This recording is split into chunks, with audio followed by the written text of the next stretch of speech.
साहब वो किस्त नंबर 34 का आगाज़ होता है और हम यहाँ पर देखते हैं कि बिया की गोद में बीजान नीम बेहोशी की हालत में सो रही हैं और हर शख्स से दुआ गो है कि बीजान जितनी देर सुकून पालें नींद में उतना ही बेहतर है, क्योंकि इस उम्र में इतना गम बर्दाश्त में नहीं होता। अब हम डिस्कस कर लेते हैं सर बुलंद खान के करैक्टर को। और सर बुलंद खान अपनी तमाम तर मेहनतों के बाद, अपने तमाम तर काविशों के बाद उस जगह पहुंच जाता है जहां वो पहुंचना चाहता है, क्योंकि उसको हमेशा सच्चाई की तलाश थी और अपने आप को बांध कर, संभाल कर, अपने जज्बात को इस्तकामत के साथ आगे बढ़ता गया और आखिरकार उसने मुजरिम को पकड़ लिया और मुजरिम ने और गवाहों ने सब कुछ उसको बता दिया। लेकिन उसका दिल, साहिब उसका दिल मानने को तैयार नहीं था कि उसकी शहरबानो जा चुकी है। वो हर रात, हर दिन, हर सुबह इस उम्मीद में रहता था कि शायद कहीं से शहरबानो आ जाए और मेरी ज़िंदगी में चार चांद लगा दे। और यही बात थी जिसने उसको सीधा खड़ा किया हुआ था और वो बड़ी मेहनत के साथ ज़िंदगी गुजार रहा था और इसी तगदों में लगा हुआ था कि शायद मुझे सच की तलाश है और सच मिल जाए। लेकिन दिल तो मानता ही नहीं। दिल तो वही सच मानता है जो वो मानता है, और दिल की बात वो मानता है, इसीलिए वो कुछ और मानने को तैयार नहीं।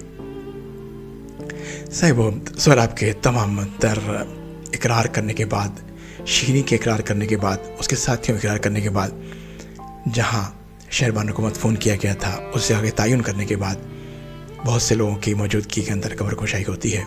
लेकिन कब्र कुशाई तक सर बुलंद खान अपने आप को जोड़कर खड़ा हुआ था, संभाल कर खड़ा हुआ था, मानने को तैयार नहीं था कि शहरबानो ख़त्म हो गई है।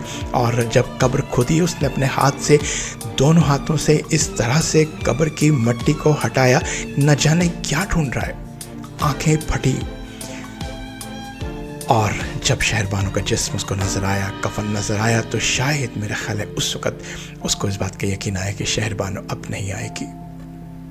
साहब वो पहला मौका था जब उसको यकीन आया कि शहरबानो जा चुकी है, शहरबानो ख़त्म हो गई थी, दुनिया उजड़ चुकी थी और सर बुलंद खान मुकम्मल रेज़ा हो चुका था। अब यहाँ पर फिर सीन बदलता है और यहाँ पर दिखाया जाता है कि शीरी जो कि इसका प्रेग्नेंट है, हामला है और सोहराब के बच्चे की माँ बनने वाली है, उसकी हालत गैर है और एक वो प्राइम सस्पेक्ट है, एक बहुत बड़ी गवाह है और उसकी तिमारदारी करना, उसकी दिलजोई करना और उसका ख्याल रखना जो था वो बिया का काम था, क्योंकि ऐसी एविडेंस ज़ाया नहीं होनी चाहिए, ना तो बीमारी के ज़रिए, ना ही कोई बाहर से आके उसको ख़त्म कर दे, ना ही वो खुद मर जाए।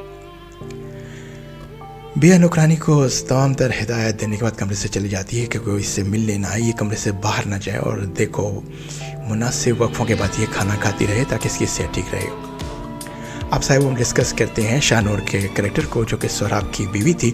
और यहाँ पर एक बात शाहनूर के करैक्टर के अंदर बहुत गलत इसलिए कहूँगा, मेरा रिव्यू इसलिए है कि शाहनूर ने बहुत बड़ी गलती की, अपने इतने बड़े खावंद को, जो कि इतनी दौलत और इतना सुस्तू का मालिक था, उस पर नज़र नहीं रखी।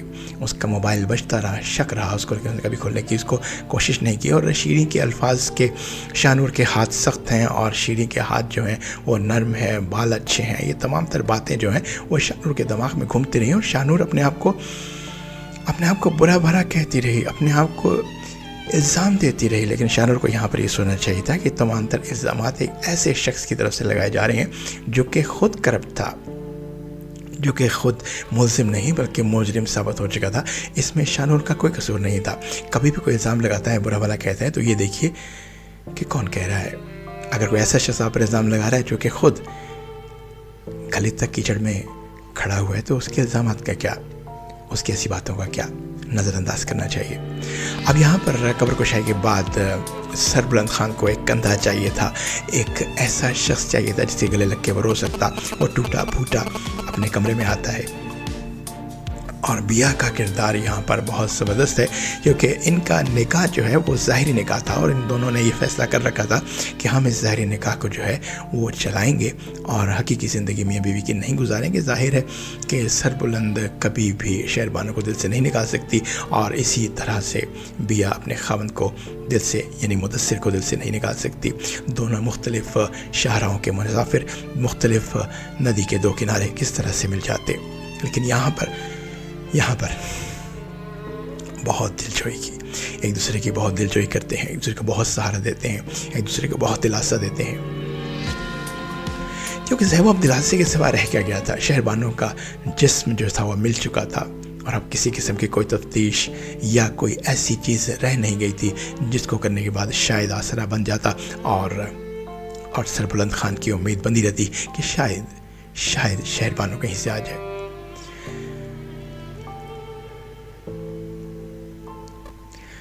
बस तो साहिब वो जब उसके ऊपर हकीकत आश्कार होती है, रोता है, बहुत रोता है, बहुत खुल कर रोता है, तड़प कर रोता है और उसको समझ नहीं आता कि किस तरह से वो अपने गम को भुला दे, कैसे भुला सकता था। वो जिसके साथ उसने बचपन गुजारा, वो जिसके लिए झूला बनाया और बहुत कुछ था उसके पास कहने को, सुनने को, याद करने को, याद दिलाने को, आंखों से आंसू बहाने को। मगर क्या कर सकता था? अगर हम यहाँ सरबुलंद खान के कैरेक्टर को हम डिस्कस करें तो कहीं भी उसने कोई गलती ऐसी नहीं की जिसका मोरद इल्ज़ाम हम उसको ठहरा सकें कि ये तमाम तजवीज़ें उसकी इस वजह से हुई हैं। वो हमेशा इस्तकामत के साथ और साबित कदमी के साथ चलता रहा और हमेशा हर एक का सहारा बनता रहा। शेरदिल को कुछ हुआ तो वो पहुंचा, भाभी को कुछ हुआ तो वो पहुंचा, शेरबानो को कुछ हुआ तो वो पहुंचा, बिया का हस्बैंड कत्ल हो गया, मुदस्सिर कत्ल हो गया तो वो पहुंचा, बीजान हॉस्पिटल में दाखिल रही तो वो पहुंचा। तो उसने बहुत ही अच्छा किरदार अदा किया और किरदार मुकम्मल तौर पर हर तरफ से बैलेंस किरदार है।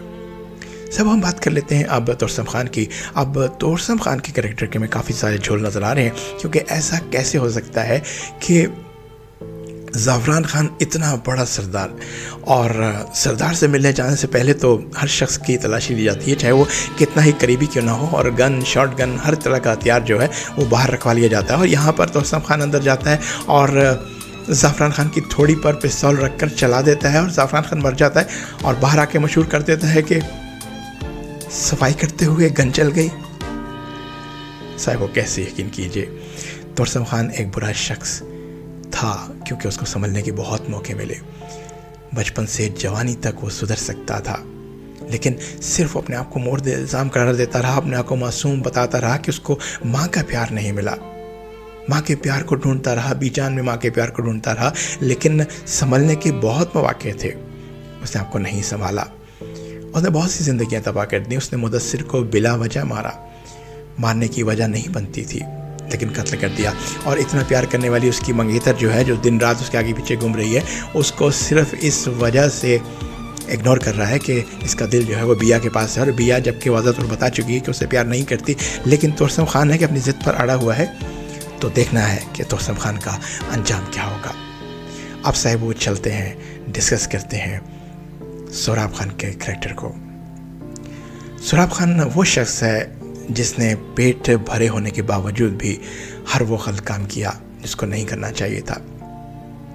बात शुरू करते हैं बीजान से। बीजान जैसी माँ जिसने तीनों बेटों को एक ही जगह बिठाकर खाना खिलाया, एक ही हाथ से तीनों को बराबर नवाले दिए, तीनों के लिए एक ही कपड़े बनवाए, तीनों की तालीम और तरबियत तकरीबन एक ही अंदाज से की, लेकिन इस शख्स ने बीजान को भी नहीं छोड़ा। उनके प्यार मोहब्बत दूसरी तरफ अगर देखें तो तोरसम खान माँ की वजह से ख़त्म हुआ और इसने एक माँ को ख़त्म कर दिया। बेशक इसकी सुतीली माँ थी या मुँह बोली माँ थी, लेकिन इसका किरदार जो है वो किसी भेड़िए से कम नहीं, आस्तीन के सांप से कम नहीं, और इसने जो कुछ भी किया वो अय्याशी की वजह से किया।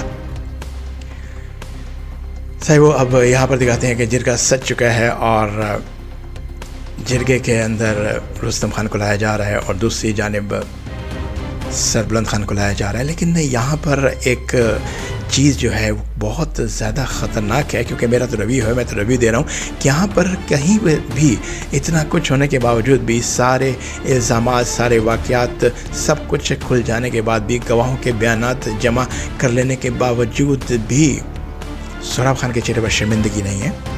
शेरदिल खान जैसे भाई को कत्ल करने के बाद,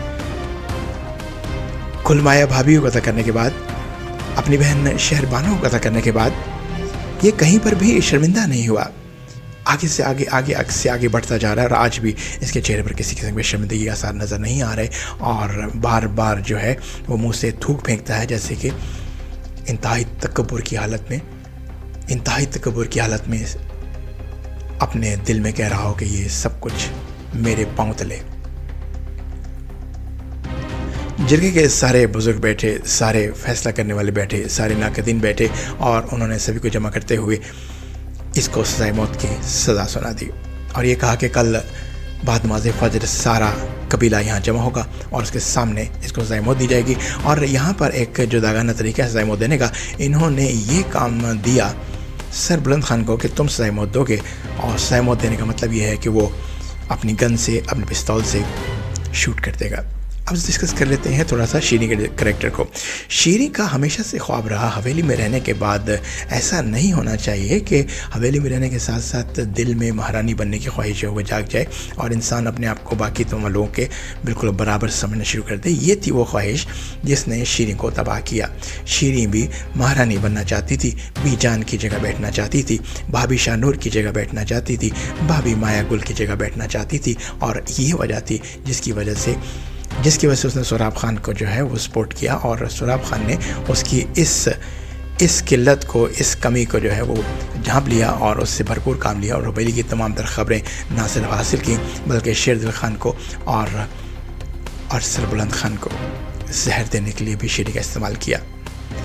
अब शीरी शादी के झांसे में आती गई और यहाँ तक बात आगे बढ़ गई कि उसके वो बच्चे की माँ बनने वाली हो गई। लेकिन यहाँ एक बात बहुत काबिल ज़िक्र है जो कि मुसलसल परेशान कर रही है, वो ये है कि सोराब ख़ान जैसा साजिशी शख्स, गद्दार शख्स इतने लोगों को कत्ल करने के बाद जब उसको इस बात का इल्म था कि शादी का इसरार ये कर रही है शीरी और अगर इससे मैं शादी नहीं करूँगा तो क्या होगी, उसने इस बात को नहीं सोचा। क्यों नहीं सोचा? उसने शीरी को कैसे छोड़ दिया? चाहता तो एक झटके में शीरी को ख़त्म कर देता और सरदार बनने की दौड़ के अंदर कायम रहता, लेकिन उसने शीरी को छोड़ दिया। और जब शीरी को छोड़ा तो शीरी ने वही शेर कहा, हम तो डूबे हैं सनम, तुमको भी ले डूबेंगे।